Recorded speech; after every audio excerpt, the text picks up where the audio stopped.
할렐루야. 5월 12일 목요일 새벽 기도를 시작하도록 하겠습니다. 사도신경으로 우리의 신앙을 고백하시겠습니다. 나는 전능하신 아버지 하나님 천지의 창조주를 믿습니다. 나는 그의 유일하신 아들 우리 주 예수 그리스도를 믿습니다.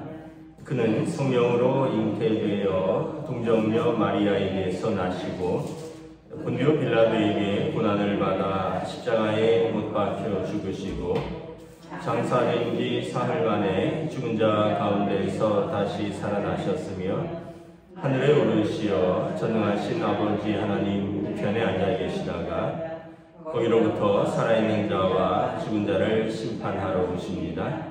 나는 성령을 믿으며 거룩한 공교회와 성도의 교제와 죄를 용서받는 것과 몸의 부활과 영생을 믿습니다. 아멘. 찬송가 424장 찬양하시겠습니다. 찬송가 424장입니다.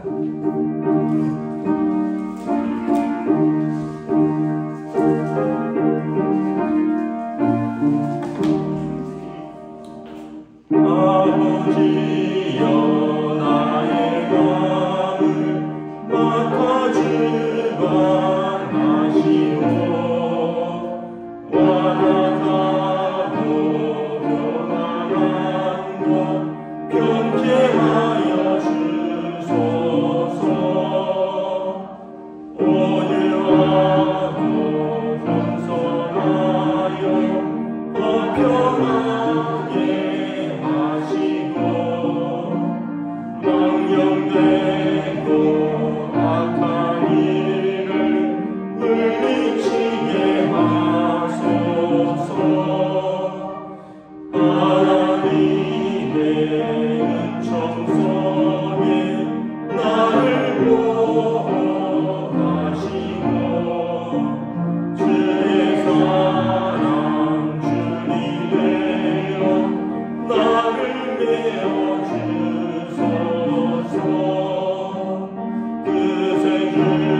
신약성경 고린도전서 6장 1절부터 11절까지 말씀입니다. 고린도전서 6장 1절부터 11절까지 말씀입니다. 다 찾으신 줄 알고 저와 여러분들이 한 절씩 교도하도록 하겠습니다. 고린도전서 6장 1절부터 11절입니다.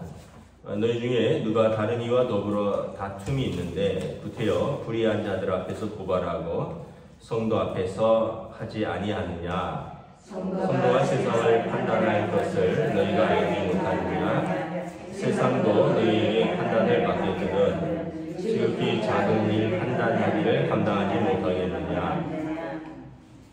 우리가 천사를 판단할 것을 너희가 알지 못하느냐?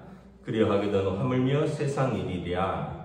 그런데 너희가 세상 사건이 있을 때에 교회에서 경히 여김을 받는 자들을 세우느냐? 내가 너희를 부끄럽게 하려 하여 이 말을 하노니 너희 가운데 그 형제간의 일을 판단할 만한 지혜 있는 자가 이같이 하나도 없느냐? 형제가 형제와 더불어 고발할 뿐더러 믿지 아니하는 자들 앞에서 하느냐? 너희가 피차 고발함으로 너희 가운데 이미 뚜렷한 허물이 있나니 차라리 불의를 당하는 것이 낫지 아니하며 차라리 속는 것이 낫지 아니하냐?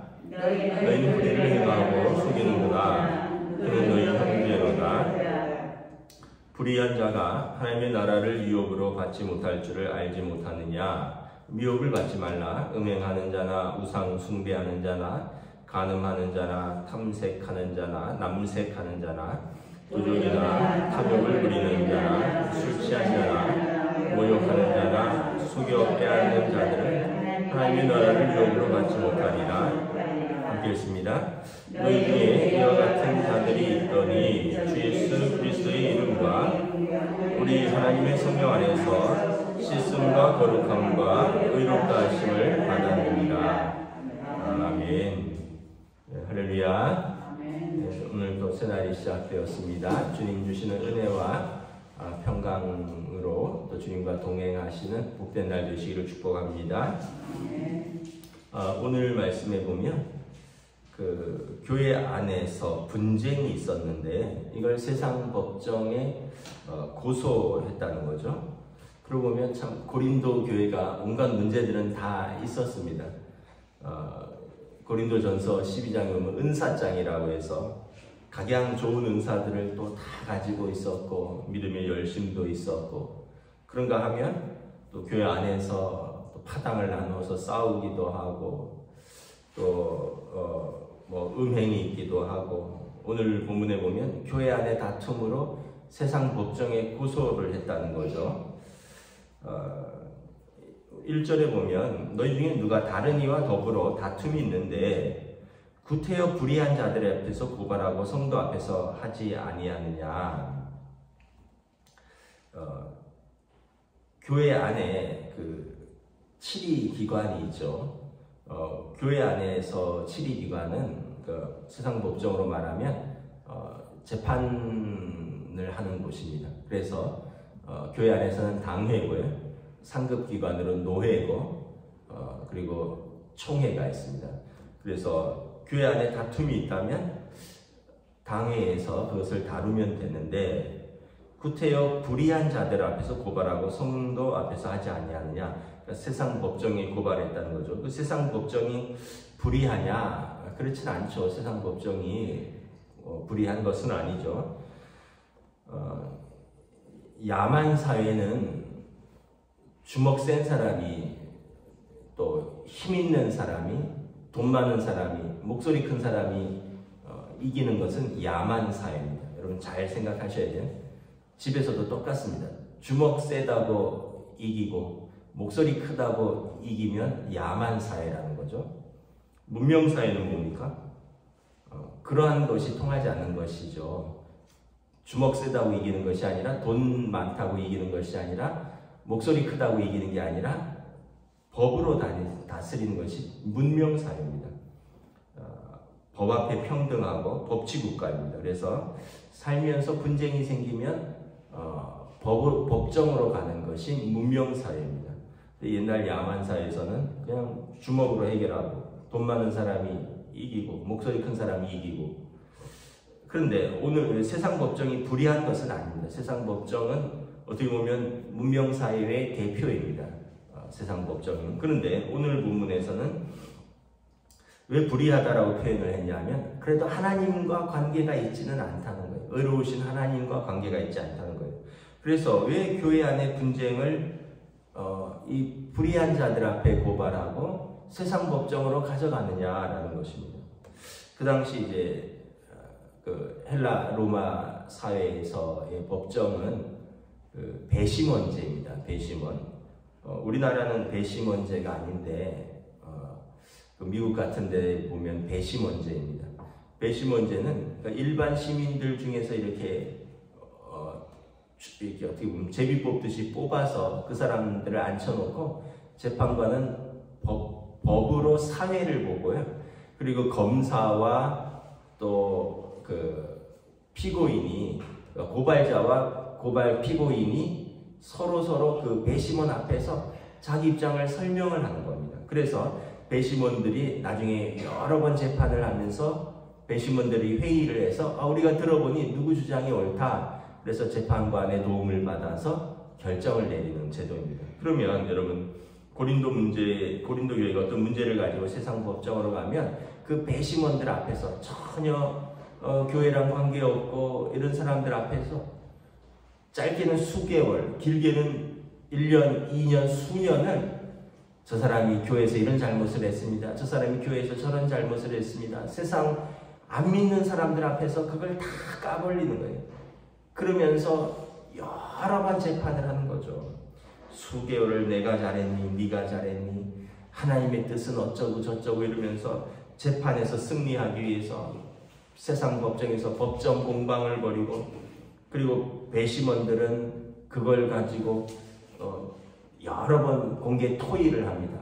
저 교회에서 이런 문제로 가져왔는데, 그러면서 안 믿는 사람들이 교회의 문제를 가지고 누가 불의하니 누가 의로우니 그리고 논쟁하고 표결하고 그러면 어떻게 될까요? 온 동네에 소문 다 나는 거죠. 고린도 교회에 이런 문제로 법정에서 재판을 받고 있는데 누가 저랬다더라, 누가 이랬다더라.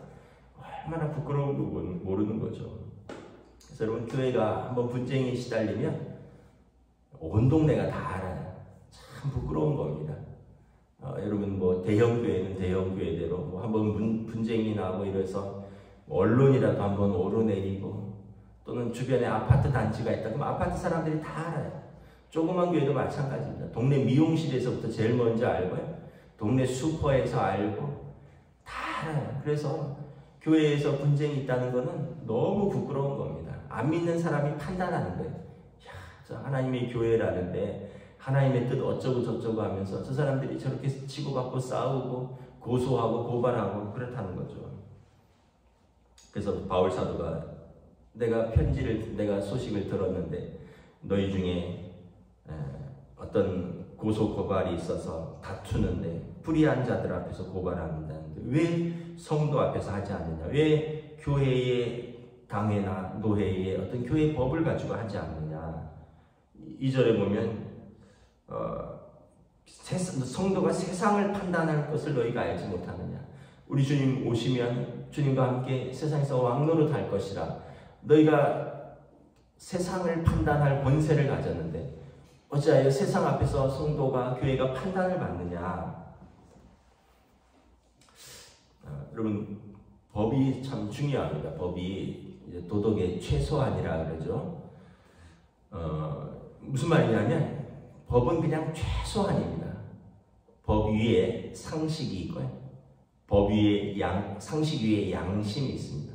그러니까 법은 예를 들어서 이제 뭐 횡단보도를 이렇게 건너가서 횡단보도가 아닌 데서 건너서 경찰한테 걸리면 벌점이죠.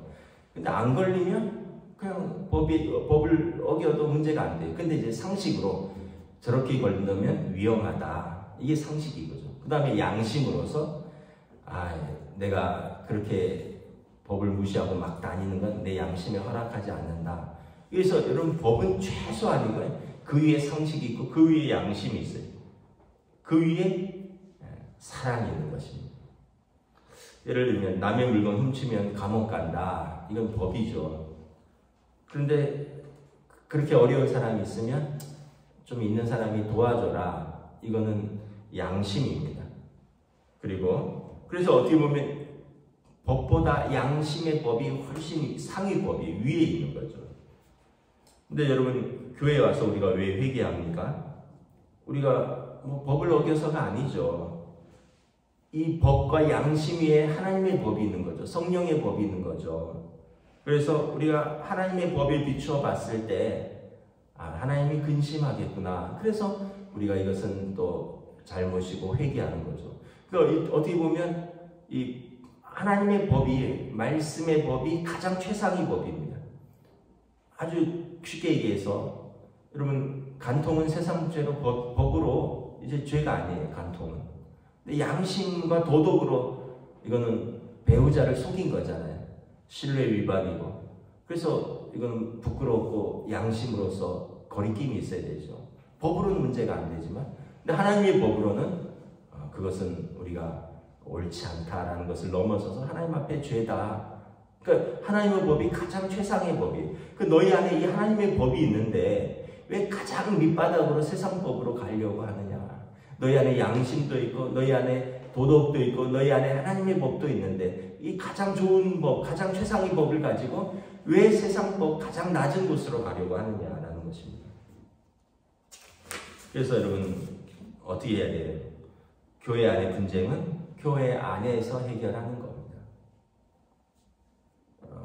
2절, 3절 한번 봉독하도록 하겠습니다. 시작. 성도가 세상을 판단할 것을 너희가 알지 못하느냐? 세상도 너희에게 판단을 받게 했거든 지극히 작은 일 판단하기를 감당하지 못하겠느냐? 우리가 천사를 판단할 것을 너희가 알지 못하느냐? 그리하거든 하물며 세상 일이라. 그래서 여러분 우리 주님 오시면 주님이 그리고 우리가 주님과 더불어 세상을 판단할 것입니다. 나아가서 천사도 판단할 것입니다. 그래서 우리가 그러한 높은 위상을 가지고 있는데 그 높은 위상을 저버리고 세상 법정으로 내려가는 것은 옳지 않다라는 것입니다. 5절 6절 우리 함께 읽도록 하겠습니다. 내가 너희를 부끄럽게 하려 하여 이 말을 하노니 너희 가운데 그 형제 간의 일을 판단할 만한 지혜 있는 자가 이같이 하나도 없느냐. 형제가 형제와 더불어 고발할 뿐더러 믿지 아니하는 자들 앞에서 하느냐. 교회 안에 신앙이 있고 또 인격과 또 경륜과 어떤 면에서 보면 또 더 교회 안에 사랑의 법, 성령의 법, 말씀의 법으로 세상 법보다 더 높은 질서가 있는데 왜 그 질서를 사용하지 아니하느냐. 너희 교회 안에 그렇게 지혜로운 사람이 없느냐. 너희 당회가 그런 고난이 없느냐. 그렇게 이야기를 하는 겁니다. 그래서 여러분 우리가 다시 한번 잘 생각을 해봐야 합니다. 일단은 다툼 자체가 덕이 되지 않고요. 그리고 다툼이 있으면 교회법으로 교회 안에서 치리를 하는 거죠. 그런데 이제 교회 안에서 사람들이 승복하지 못하니까 이제 교회 밖으로 나가고 세상 법정으로 나가고. 그래서 여러분 이게 교회 안에서 싸우면 답이 없어요. 왜냐하면 다 하나님의 이름을 걸고 싸우는 거예요. 지면 이단이 되는 거죠. 왜냐하면 하나님의 이름으로 싸우는데 지면은 내가 하나님의 뜻과 하나님의 법을 저버린 사람이 되잖아요. 그러니까 무슨 수를 써서라도 이겨야 되는 거예요. 그래서 참 어떻게 보면 교회 안에서 싸우면 화해도 잘 안 되고요. 이게 너무나 오래 가는 거죠. 그래서 여러분 우리가 참 다시 한번 가정도 싸우면 불화하고 가정도 싸우면 화평이 깨지고 가정도 싸우면 교회 안에 그 아이들이 마음 둘 곳이 없고 마찬가지로 교회 안에서 싸우면 은혜가 안 되고 교회 안에서 싸우면 우리 다음 세대들, 자녀 세대들이 교회에 와서 마음 둘 곳이 없다는 것입니다. 제가 뭐 이민교회에도 있어보고 제가 한국 교회는 제가 있었던 교회에서는 뭐 그렇게 싸웠던 교회들이 없었어요. 제가 물론 이제 교육전도사 할 때 명동의 한 교회에서 있었는데 그 교회에서는 좀 싸웠던 교회예요. 근데 이제 한국 교회는 그래도 대체적으로 좀 질서들이 있어요. 그래서 뭐 이렇게 교인들 간에 분쟁이 있고 이러면 장로님들이 또는 어머니 같은 노권사님들이 그만해라, 네가 양보해라, 뭐 그런 거 갖고 싸우냐. 또는 이제 뭐 목사님들이 이렇게 중재를 하거나 말하면 이렇게 한국 교회는 그래도 좀 이제 그 안에서 질서가 잡혀가요. 왜냐하면 아주 노권사님이나 아니면은 또 그 장로님들 중에 좀 은퇴하시거나 또는 뭐 선임 장로님이나 또 담임 목사나 원로 목사 같은 분들이 한마디 한마디가 그래도 교회 안에 그래도 질서를 잡아간대. 이민교회는 그런 게 없어요. 이민교회는 좀 죄송하지만 오죽하면 조국을 등지고 해외에서 살겠느냐 뭐 이런 표현이 있을 정도로 굉장히 사람들이 다른 나라에서 생존하기 위해서 굉장히 전투적이기도 하고요. 좀 거칠기도 해요. 해외에서 여러분 산다는 거, 남의 나라에서 다른 사람들하고 산다는 게 그게 쉬운 게 아니거든요. 그러다 보니까 교회 안에서도 싸우면 누구 말도 안 먹힙니다. 그래서 이민교회는 너무 분쟁이 잦아요. 그래갖고는 이민교회의 참 안타까운 거는 젊은 세대들을 많이 잊어버렸습니다. 청년 세대, 교회 학교가 부모가 데리고 올 때는 나오는데 교회 학교 또 청년 세대들이 다 거의 떠났어요. 왜냐하면 이민교회가 너무 싸워가고. 근데 이제 이 한국교회도 그대로 따라가고 있어요. 한국교회도. 그래서 여러분 모르겠습니다. 저는 우리 교회에 와서 뭐 싸우는 걸 본 적도 없고 제가 와서는 뭐 14년 동안 우리가 싸우질 않았습니다. 싸우면 망한다. 서로 시험 들고 그리고 나도 시험 들고 무엇보다 우리 아이들이 시험 든다. 싸우면 교회의 청년들은 사라진다. 교회의 다음 세대는 없다. 싸우면 교회의 미래는 없다. 하나님께 영광도 안 되고 동네에 온갖 부끄러운 소문나고 그리고 다음 세대는 다 잃어버린다.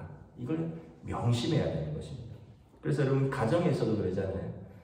부부싸움을 할 때 아이들 없는 데서 싸우라고 그러잖아요. 어른들끼리. 왜냐하면 아이들이 보면 마음에 큰 상처를 받기 때문에 그런 것입니다. 회개해야 됩니다. 한국교회도 그렇고 이민교회도 그렇고 7절 함께 읽도록 하겠습니다. 7절 시작. 너희가 피차 고발함으로 너희 가운데 이미 뚜렷한 허물이 있나니 차라리 불의를 당하는 것이 낫지 아니하며 차라리 속는 것이 낫지 아니하냐. 이미 고발했다는 것 자체가 하나님 보실 때 뚜렷한 허물이라는 거예요. 차라리 좀 손해보라는 거예요. 차라리 좀 속으라는 거죠. 차라리 좀 불의를 내가 당하는 것이 낫지 그 교회 안의 문제를 가지고 세상 법정에 가서 고소하고 고발하고 꼭 이기려 해서 그래서 교회 안의 문제가 세상 법정에서 다 까발려지고 하나님의 영광이 가리워지는 것이 그게 옳으냐. 그 자체가 벌써 뚜렷한 허물이라는 겁니다. 차라리 불의를 당하는 것, 차라리 속는 것, 차라리 손해보는 것이 낫지 않냐. 주님이 빌라도의 법정에서 싸우시지 않으셨잖아요. 묵묵히 침묵하시면서 하나님의 뜻 가운데 고난받은 하나님의 뜻을 이루시지 않았느냐라는 것입니다. 우리 인생의 목적이 뭡니까? 우리 웨스트민스터 우리 신앙고백 제1장에 보면 사람의 제일 되는 목적 하나님께 영광을 돌리고 그 안에서 즐거워하는 것이다. 그러니까 여러분 신앙생활이 교회 성도의 가장 큰 목적이에요. 하나님께 영광 돌리고 그 안에서 즐거워하는 것. 그런데 다투면 벌써 그 목적이 훼손된다는 것이.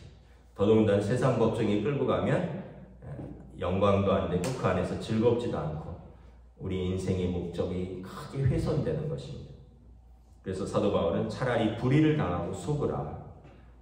차라리 그는 내 형제지 않느냐, 내 자매지 않느냐. 그냥 네가 좀 손해보더라도 참으라. 이런 이야기를 하는 것입니다. 여러분 자녀들이 막 싸워요. 자녀들이 치고받고 싸우면 제일 마음 아픈 사람이 누굴까요? 부모죠.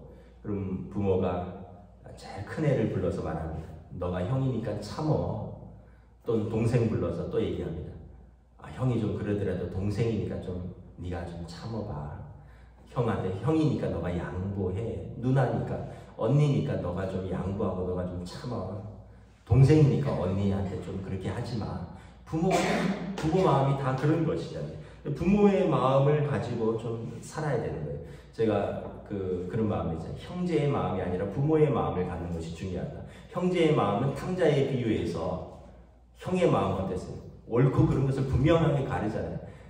동생이 아버지의 법을 어기고 아버지 재산을 밖에 나가서 불의하게 다 탕진한 동생이 죽도록 고생하다가 지도 고생 좀 해봐야지. 왜 아버지 그를 받아들여서 그를 씻기고 그를 위해서 잔치를 베풀고 그러면 걔가 회개하겠느냐. 걔는 좀 고생 좀 해봐야 된다고. 걔는 그렇게 하는 게 형의 마음이에요. 그게 형의 마음. 근데 아버지의 마음은 야 죽은 줄 알았는데 살아 돌아온 것만 해도 얼마나 감사하냐. 야 쟤 망해서 죽는 게 너는 좋으냐. 나는 그렇게 못한다. 이게 부모의 마음인 거죠. 교회 안에서도 똑같다라는 거죠. 내가 옳고 그래서 당신의 불의를 밝혀내겠다. 당신의 허물을 밝혀내겠다. 그래서 내가 옳음을 증명하겠다. 이러면 바리새인밖에 더 되는 거죠. 그냥 차라리 좀 손해보라는 거예요. 그럼 나중에 되면 다 알아요. 아유 저 사람이 손해본 것 같고 저 사람이 그 당시 침묵한 것 같지만 돌아보면 아유 저 사람이 참은 거네. 저 사람이 양보한 거네. 아유 저 사람이 더 독했네. 다 아는 거죠. 그래서 여러분 우리가 주님의 마음을 가지라. 빌립보서 2장 6절부터 11절 너희 안에 이 마음을 품으라. 곧 그리스도 예수의 마음이니 그는 하나님과 근본 본체시나 하나님과 동등됨을 취할 것으로 여기지 아니하고 사람의 모양으로 오셨고 죽기까지 복종하셨으니 십자가에 죽으시니라. 우리가 주님의 마음을 가지고 부모의 마음을 가지고 부모의 마음을 알고 하나님 아버지의 마음을 안다면 우리 교회 안에서 이런 분쟁들 그리고 교회 밖에서 이런 부끄러움은 있지 않을 것입니다. 이제 9절부터 보면 교회 안에서 용납하지 못할 이런 죄들을 쭉 언급합니다. 불의한 자들, 하나님의 나라를 유업으로 받지 못할 자들, 음행하고 우상숭배하고 간음하고 탐색하고 남색하고 도적과 탐욕이나 술 취하고 모욕하는 자나 속여 빼앗는 자들. 사실 이 중에 대부분은 법적으로 문제가 되지 않습니다. 음행하는 것, 개인적인 문제다 하면서 법적으로 문제되지 않아요. 우상숭배, 어디 가서 절하든 그게 무슨 상관이냐. 간음, 법적으로 문제 아니라 그랬잖아요. 남색하는 것, 동성애 법적으로 문제 아닙니다. 뭐 탐욕 문제도 아니고, 도적은 좀 문제가 되겠죠. 뭐 술 취하는 거 문제되지 않습니다. 모욕하는 거, 뭐 모욕죄가 있긴 있지만, 그러니까 여기 언급한 대부분은 법적으로는 문제가 안 되는 거예요. 그러나 하나님의 법으로 볼 때는 옳지 않다는 거죠. 이런 것들을 교회 안에서 멀리하라. 이런 자들은 하나님 나라를 유업으로 상속받지 못하리라. 그래서 11절, 11절 함께 읽도록 하겠습니다. 너희 중에 이와 같은 자들이 있더니 주 예수 그리스도의 이름과 우리 하나님의 성령 안에서 씻음과 거룩함과 의롭다 하심을 받았느니라. 과거에는 너희도 이랬을 수 있다는 거예요. 너희 중에 이와 같은 자들이 있더니, 과거에는 예수 믿기 전에는. 그러나 우리가 예수 안에서, 예수 믿고 예수 그리스도의 이름과 우리 하나님의 성령 안에서 예수님의 십자가의 보혈로 우리를 씻고 거룩하게 하셨고 하나님의 자녀로서 의롭게 하셨으니 이제는 그 옛 생활로 돌아가지 말라 말씀하는 것입니다. 다시 한번 우리 교회는 어떤 곳인가, 그리고 성도들은 서로 어떤 사이인가. 영적 가족, 하나님 아버지의 마음을 가지고 교회의 거룩함과 화평을 지켜나가는데 힘쓸 수 있는 저와 여러분 되시기를 주님의 이름으로 축복합니다. 아멘. 기도하겠습니다. 하나님의 은혜를 감사합니다. 참 고린도 교회에 또 여러 가지 문제 가운데 하나가 교회 안의 문제를 가지고 세상 법정에 고소 고발하여서 세상의 법정에 하나님의 교회가 판단을 받는, 사도 바울이 볼 때 너무 가슴 아프고, 너희 안에 하나님의 법이 더 위의 법인데 어찌하여 세상 법에 하나님의 교회가 판단을 받느냐. 차라리 그 고소 고발하는 형제가 너희 그리스도 안에서 한 형제와 한 자매인데 너희가 차라리 손해보는 것이 어떠하느냐. 차라리 너희가 허물을 뒤집어 쓰는 것이 어떠하느냐. 주님께서 그러하셨는데 왜 교회가 그렇게 세상의 판단을 받느냐. 마음 아파하고 권면하고 책망합니다. 이제 우리는 그리스도 안에서 거룩하여진 성도이니 그러므로 이제 이러한 모든 일들을 내어버리고 하나님 앞에서 그리스도의 이름과 성령 안에서 씻음과 거룩함과 의롭다 하심을 받은 대로 생활하라 말씀하셨습니다. 오늘 우리도 다시 한번 신앙생활이란 무엇인가, 하나님의 교회는 어떠한 곳인가, 그리고 우리 교회 공동체는 서로가 어떠한 사람들인가, 하나님 아버지의 마음은 우리를 향하여 어떠하실까를 우리 깊이 생각하고 또 이것을 지켜나가는 우리 교회로 또 우리 성도들로 인도하여 주시옵소서. 감사를 드리오며 우리 주 예수 그리스도의 이름으로 기도드리옵나이다. 아멘. 하늘에 계신 우리 아버지 이름을 거룩하게 하시며 아버지의 나라가 오게 하시며 아버지의 뜻이 하늘에서와 같이 땅에서도 이루어지게 하소서. 오늘 우리 일용할 양식을 주시고 우리가 우리에게 잘못한 사람을 용서하여 준 것 같이 우리 죄를 용서하여 주시고 우리를 시험에 빠지지 않게 하시고 악에서 구하소서. 나라와 권능과 영광이 영원히 아버지의 것입니다. 아멘.